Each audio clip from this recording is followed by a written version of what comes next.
And what I want you to understand is that the mind of a fencer melds the decision-making of a chess master and the instincts of a Zen warrior.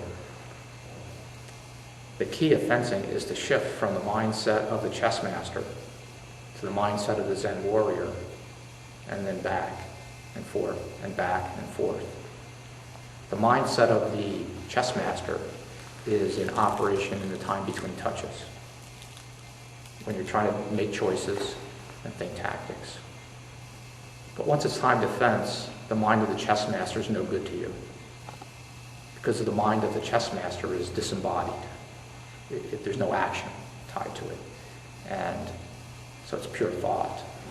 But you need to act, and action brings another set of demands. And that's where the role of the Zen warrior comes in. The Zen warrior needs to operate on instinct. Maybe a better word is intuition. So there's a style of thinking. Sometimes we like to call it instinct because it seems very rapid, very natural. Intuition, more contemporary word, is the idea of thinking, but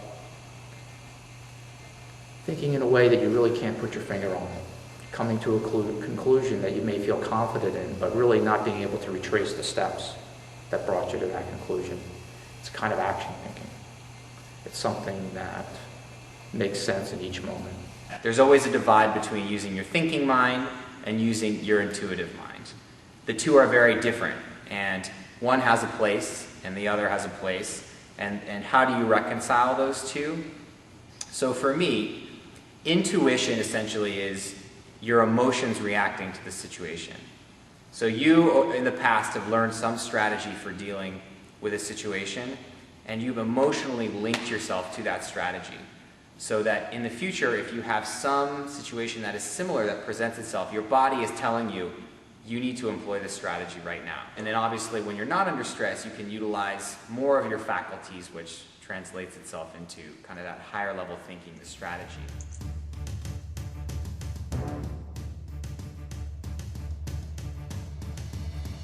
What you understand from chess is that there's finite possibilities. There's a limited number of pieces. There's a limited number of squares on the board. So for that reason, everything is calculable. And then the pieces have certain strengths, and you can calculate the strengths. Now for us, in fencing, it's really similar. The piece is the fencer's action, your repertoire of skills, the things that you can do. And the board is the game set, the things that are happening, the situations that your opponent presents to you that give you opportunities, and the way that you can respond to those opportunities. You have intuition, where the choices come from within, more from inside you, what a lot of people would refer to as from the heart. Whereas quantifiable, speaking to your more rational brain, your more high-level thinking, someone more in line of a chess player who is calculating 4 or 5 or 6 or 7 or even 10 moves ahead, the desire to quantify and define success by numbers instead of feeling.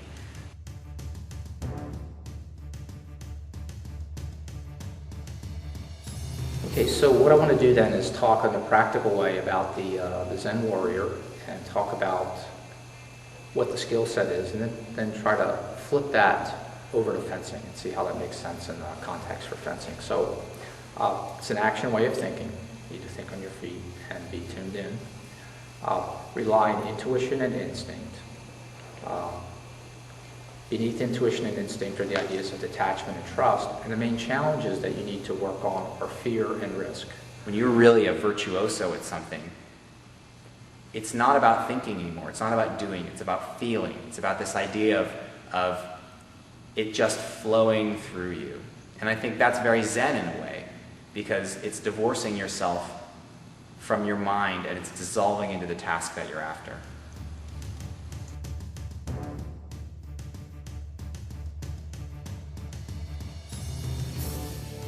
Because there was an evolution of how I fenced. At first I fenced very,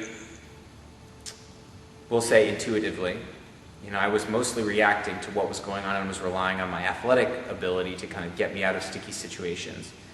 And then there became a point where I understood that that was no longer a good model of trying to achieve success. And I switched over to a much more strategic model. And then I realized all of the various pitfalls that can occur when you think about things too much, because you often find yourself in a situation where you're overanalyzing, and really what's appropriate is just to react and to be present. And then by the time I hit Beijing, I kind of was comfortable living in both worlds. So that's not to say that I had a specific strategy about how I made a decision, but I think I was comfortable enough with the uncertainty of just being present and saying, all right, I'm going to trust my instinct, or I'm going to trust the strategic choice on this one.